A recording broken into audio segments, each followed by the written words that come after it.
Doctor Ambedkar જયંતિના દિવસે ભાજપના ધારાસભ્ય ફતેહસિંહ ચૌહાણના કોંગ્રેસ પર પ્રહાર. દેશમાં સૌ પ્રથમવાર ડોક્ટર બાબા સાહેબનું અપમાન કોંગ્રેસે કર્યું તેવું તેમણે નિવેદન આપ્યું. કહ્યું કે બાબા સાહેબ ચૂંટણી લડતા હોય તો આખી કોંગ્રેસ તેમને હરાવવામાં લાગી જતી.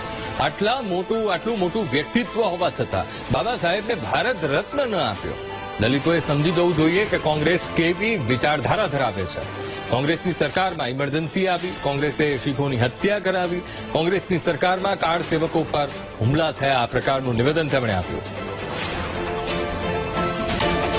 આજે આ દેશમાં પહેલામાં પહેલું અપમાન આંબેડકર સાહેબનું કર્યું હોય તો એ કોંગ્રેસ. કેમ? આ દેશમાં બધાથી વધારે ભણેલા હાઈએસ્ટ શિક્ષણ પ્રાપ્ત કરેલો એક દલિતનો દીકરો એ જ્યારે ચૂંટાયા, કોઈ પણ લોકસભાની સમિતિમાં નહીં રાખ્યા, મિનિસ્ટરીમાં નહીં રાખ્યા, અને આ હોશિયાર છે તો એને ધનમૂળથી કાઢો. આ કોમમાં કોંગ્રેસ 20 વર્ષ લગી લાગી. બાબા સાહેબ જયારે ચૂંટણી લડતા હોય તો આખી કોંગ્રેસ લાગી જાય અને હરાવો. અને એ હરાયા ખરા. આટલો હોશિયાર માણસ વ્યક્તિ પણ કોઈ જગ્યાએ સારી જગ્યા પર નહીં મૂકવાનો નિર્ણય એ વખતે કોંગ્રેસે કર્યું. આટલી ઊંચી પહોંચ વાળો વ્યક્તિ રાજકીય સન્માન તો ઠીક, ભારત રત્ન તરીકે સ્વીકારવા તૈયાર નહોતી આ કોંગ્રેસ. તો દલિતોએ સમજી જવું જોઈએ કે કોંગ્રેસની કઈ વિચારધારા. અરે સાહેબ, એનાથી આગળ કહીએ કે બાબા સાહેબની અંતિમ ક્રિયા દિલ્હીમાં કરવાની હતી, પણ સાહેબ મંજૂરી નહીં આપી એ વખતે આ કોંગ્રેસ સરકારે, અને એમણે મહારાષ્ટ્રમાં અંતિમ વિધિ કરવી પડી. આ આપણે એનો ઇતિહાસો જોડો. તો આજ મુદ્દે ગુજરાત કોંગ્રેસના મુખ્ય પ્રવક્તા ડોક્ટર મનીષ દોશી આપણી સાથે ફોન લાઈન પર જોડાઈ ગયા છે. મનીષભાઈ, આજે ડોક્ટર આંબેડકર જયંતિ અને દિવસે ભાજપના ધારાસભ્ય ફતેહસિંહ ચૌહાણ, જેમણે કોંગ્રેસને આડે હાથ લીધી, કોંગ્રેસ પર પ્રહાર કરતા એમણે એ કહ્યું કે દેશમાં સૌથી પહેલી વાર જો ડોક્ટર બાબા સાહેબનું અપમાન કર્યું હોય તો એ કોંગ્રેસે કર્યું છે. મનીષભાઈ, આ એવા લોકો છે જેમને ઇતિહાસ સુધી દૂર દૂરનો નાતો નથી. આ એ ભારતીય જનતા પાર્ટીના ચૂંટાયેલા જનપ્રતિનિધિઓને અભ્યાસ સાથે કોઈ લેવા દેવા નથી, ઇતિહાસ વાંચતા નથી. ડોક્ટર બાબા સાહેબને બંધારણ સભામાં, આ બાબા સાહેબના ખુદના ઓલામાં, હું મારી વાત નથી કહેતો, જૂઠાણું ફેલાવું, જોરથી બોલવું, વારંવાર બોલવું એ ભારતીય જનતા પાર્ટીની ઓળખ છે, આરએસએસની ઓળખ છે. પણ સત્ય હકીકત એ છે કે બાબા સાહેબને બંધારણ સભામાં એમની પ્રતિભાને ધ્યાનમાં રાખીને એમને બંધારણ સભાના અધ્યક્ષ કોંગ્રેસે બનાવ્યા. અને આ વાત કોંગ્રેસે નથી કીધી, બાબા સાહેબ તરફથી સત્તાવાર દસ્તાવેજમાં લખાયેલી.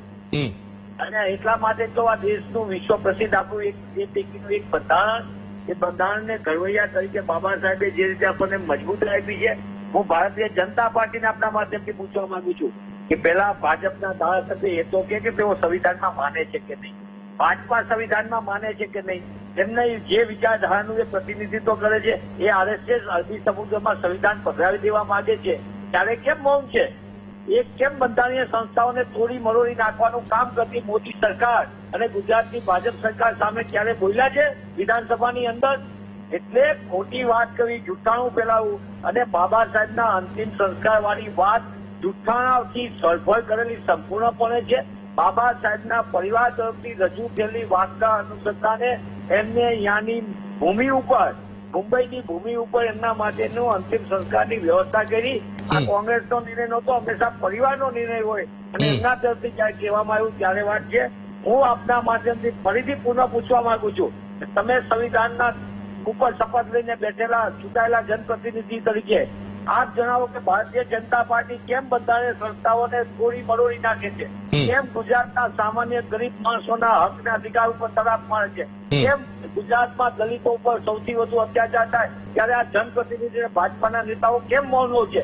આનો જવાબ આપવાને બદલે 14મી તારીખે બાબા સાહેબની જન્મજયંતિએ મગજના આંસુ સારનારા ભારતીય જનતા પાર્ટીના નેતાઓ સમજી લે કે ગમે એટલું જૂઠાણું ફેલાવશે અને એ લોકો ક્યારે એવું નહીં કહી શકે કે અમે દલિત સમાજના, અનુસૂચિત જાતિના સમાજને ન્યાય આપો. પણ મનીષભાઈ, ઉપરથી તો એ કહી રહ્યા છે કે ભાઈ દલિત સમાજને સૌથી વધારે અન્યાય થયો હોય તો કોંગ્રેસની સરકારે અન્યાય કરાવ્યો છે, એ સમયે અન્યાય કર્યો છે. અરે જેમના મંદિર દોડાવવાની હમણાં જ ઘટના જોઈ આપણે રાજસ્થાનની અંદર દલિત સમાજના નેતા એ કોંગ્રેસના કોઈ પણ દલિત સમાજના છે અને એમને જયારે મંદિરમાં જાય છે પછી એને દોડાવવાનું કામ કોણે કર્યું હતું? આજે પણ ગુજરાતમાં અનેક જગ્યાએ આજે મોટા અખબારમાં એ સમાચાર પડ્યા છે. ભારતીય જનતા પાર્ટીની કેન્દ્રમાં આવેલી મોદી સરકાર અને ગુજરાતની 30 વર્ષથી ભારતીય જનતા પાર્ટીની સરકારના પાપે ગુજરાતમાં દલિત આદિવાસી ઉપર સૌથી વધુ અત્યાચાર થાય. હું જ કહેતો એનસીઆરબી ના ડેટા જઈ રહ્યા છે એના મુદ્દે કેમ મૌન છે? ગુજરાતની અંદર બાબા સાહેબના જે કહેવાય બહુજન સમાજ જે વિચારે છે એમની હક અધિકારની SC ST ની સ્કોલરશીપ છે એને કેમ બંધ કરી દેવામાં આવી છે? કેમ એ ઈચ્છતા નથી કે દલિત સમાજનો દીકરો ભણી ગણીને આગળ વધે? કેમ નથી ઈચ્છતા કે આદિવાસી સમાજનો દીકરો દીકરી ભણીને આગળ વધે? એની સ્કોલરશીપ ઉપર કામ મૂકવાના, એના બજેટ ઉપર કામ મૂકવાના, એના અભ્યાસની ઉપર ખતરો લાવવાનો અને પાછી મોટી વાતો કરવાની, મગજના આંસુ સારવાને બદલે સંવિધાન પ્રમાણે કામ કરવાનું છે. એમને પૂછો, તમે તમારા માધ્યમથી હું ભાજપાના નેતાઓ તમામને પૂછવા માંગુ કે તેઓ સંવિધાનમાં માને છે કે નહીં, સંવિધાનનો અમલ કરવા માંગે છે કે બિલકુલ. મનીષભાઈ, આપ અમારી સાથે જોડાયા, વાતચીત કરીએ બદલ આપનો ખૂબ ખૂબ આભાર.